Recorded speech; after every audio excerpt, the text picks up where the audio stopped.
while one of their pals turned in haphazard circles, randomly shouting "Marco" to coax out their clapbacks. Who was the sadistic bastard that came up with that game in the first place? I sent up a mental thank you to the ingenious creator of the AirPods in my backpack that were about to drown out the racket. A cluster of empty chairs just a few feet from mine could pose a potential problem if those kids took a break and decided to camp out there. But a quick scan of the rest of the pool-goers yielded a view of their mothers across the deck. 2 were absent-mindedly watching the game in the water. The other 2 were huddled together, obviously talking about something they didn't want the others to hear. I loved people watching. I'd done a good amount of traveling in the last few years, and oftentimes I was alone. Making up people's backstories had become one of my favorite pastimes. I didn't even try to get it right. I just tried to make it interesting. My own parents were 2 of the most boring adults I'd ever met. They met in high school and had been stuck with each other ever since.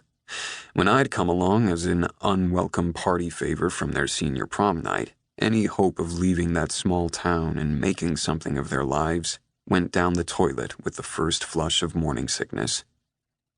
If the rest of middle-class America were in the same boat, I'd have begged that sucker to pull a Titanic. In the stories I created, people were happy, had adventures, and made the most out of every day. A nasally voice broke through I Prevail's rendition of Blank Space being belted into my ear canal. "Anyone sitting here?" Judging by the annoyed mom look on the woman's face when I opened my eyes, she had already asked more than once. I pulled the little white pod from my ear and gave my practiced grin.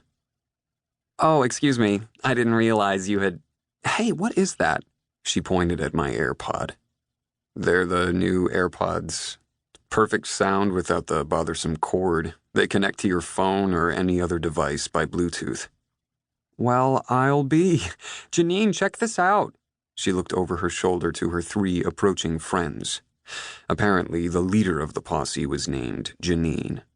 The bedazzled word diva on her impossibly white ball cap threw tiny rainbows on her friend's face and chest as she spoke to her.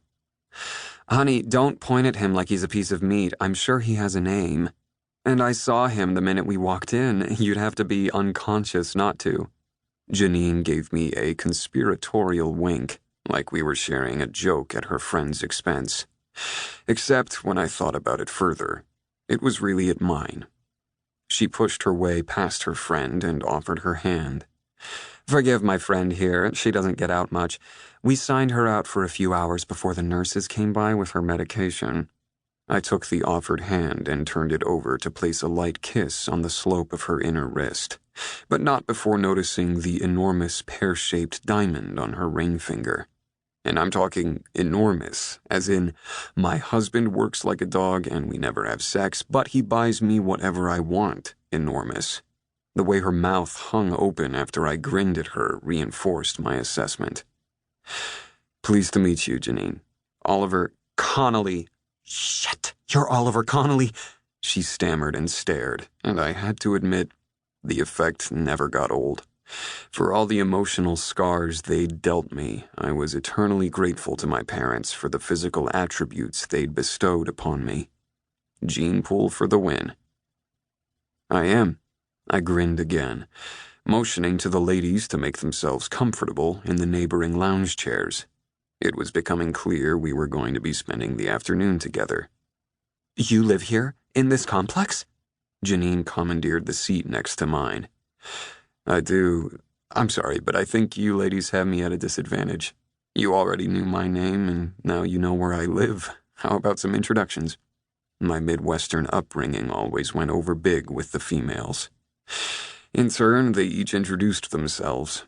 They reminded me of the cast of Friends, fast-forwarded about 10 years. Janine was the obvious leader of the pack, the Monica stand-in. The original friend I met, the woman fascinated by my AirPods, was Beth. She was a nutritionist and a Sunday school teacher, and she reminded me of my mom. She was so much like Phoebe with her peace, love, and happiness vibe. I found myself visually searching around her lounge chair area for an acoustic.